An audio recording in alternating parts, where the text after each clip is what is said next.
All right, so I removed the body. My body's got two coats on it. Starting to look close to what we want, and I've done a little bit of detail work already. It's starting to look close to what we want. We are going for some rock hard candy on this guy. And I do believe he has named himself now. Because he's such a brute, his name's probably going to be Brute. His number is going to be 1967, which is probably the year that he's manufactured. Hercules already has 1968, or I would go with that, but 67 is probably going to be the one. So then we got this. Now, that shell is held on with screws here and here, and there was one here. But we can't have that one there because it sits down over the top between the motors, and since we got to wire in motors, our goal is to use a pair of face rippers, the 266s. We're going to get rid of the Pippins. Problem is they have 564 shafts and there's a gear on there. Now it'd be super sweet if we could go ahead and match that gear with our box of all the different gears we have, and then just put on a new gear. That'd be the best. Hopefully we don't have to reuse that brass gear. We've got just about every gear there is. I'm somewhat hopeful that we can do that. What I want to show you now is, okay, here's the crane. The crane is in gloss for decals. This crane here, this is rock candy right now. She's going to be a beauty. Now,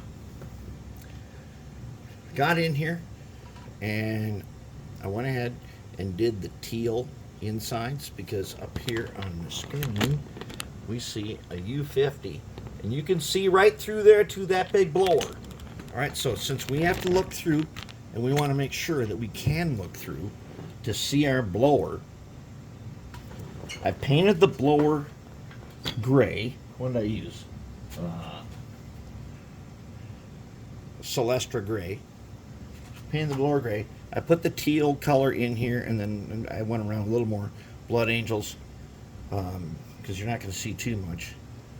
I might go ahead and put some glow-in-the-dark paint on the inside of the shell right there, just to add something to it. But I want to show you something now. Okay, this is an important technique. All right, this is a very important technique. Okay, so the inside of the blower, as you can see, right there. You see that? There's the blower. You can see the housing is painted yellow. You can see the inside of the blower, and it's dark. All right, it's dark. Now, our blower is also, we're going to make our blower so we can see through these screens here. We'll be able to see the blower in there. What we want to do is we're going to take the sewer paint, take our sewer paint, take a little brush, and to get this effect right there, that's what I want. I want to leave it just like that. I know it looks a little bit light, but remember, you got to look at it through a screen. So we got to have a little light, a little dark, whatnot. Got to have a little bit that way. All right, so now I'm going to show you one. Okay, so if I was to just go in here with the paint, you know that it would like not want to go down where it's supposed to go down. So I'm going to take my little brush here and take the baby shampoo and distilled water, and I'm going to paint in there just a little bit. And then I'm going to go ahead and I'm going to get some sewer paint over here. And now I'm going to go in here with the sewer paint, and that little bit of baby shampoo first gives me the perfect, it all fits down in there. See that? All fits down nice, just where we want it. All right, let's do it again. Here's another one. Let's get in here with the, I still got some paint on my brush, but let's get in here with the baby shampoo and get that all around. And I might be able to just leave, gosh, I might be able to just leave that the way it is. No, not quite, but I'll go ahead now. Then I'll take a little bit of the sewer paint And I'll just put a little bit of sewer paint in here. All right, and that's going to be seen through the screen. I'm not really worried about if it went over a tiny bit. No, just wipe it off her finger. Close enough. Close enough. It's going to be behind a grill, but it's going to at least have some detail to it. Here's an untouched one. Okay, so we're going to go in here. We're going in with just the baby shampoo and distilled water and whatever paint is left on the brush. We're going to just poke it until that is the way, like that. All right, then we're going to take a little bit of extra sewer paint and we'll just go ahead around. Now this is going to dry up, and then we're going to have a really nice looking fan in there. The other side is already pretty good. This side, pretty good. That breaks the tension, and the other places you want to do that are on these grills here. Now, as you can see here, this grill has got some, see that? Look at the grill. There's some spots where it is like not grilled totally through. We have to get rid of those as we go.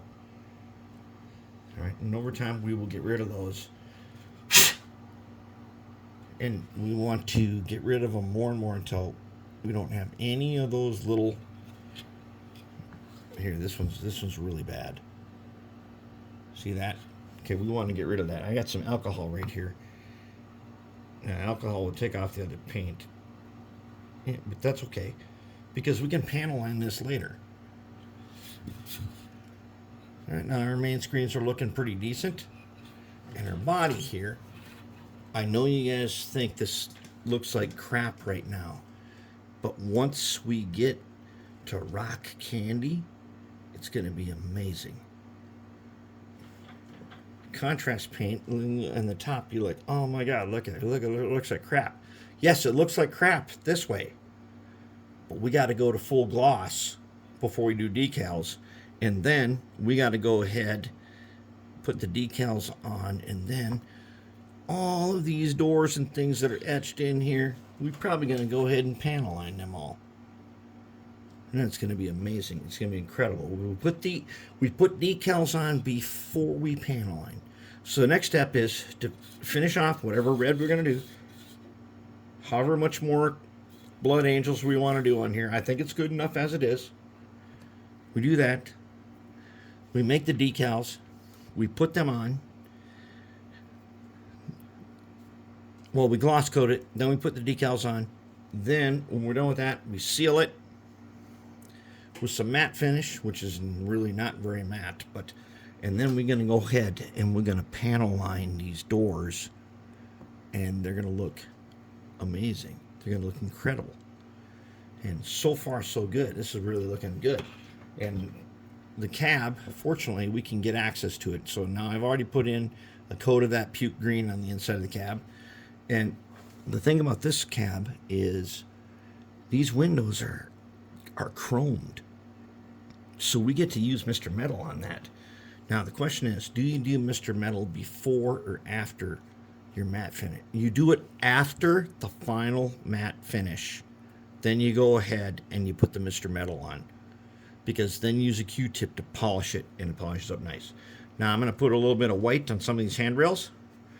And then we're going to wrap that one up, and we're going to gloss it. And then we're going to be in good shape. And that's how it goes.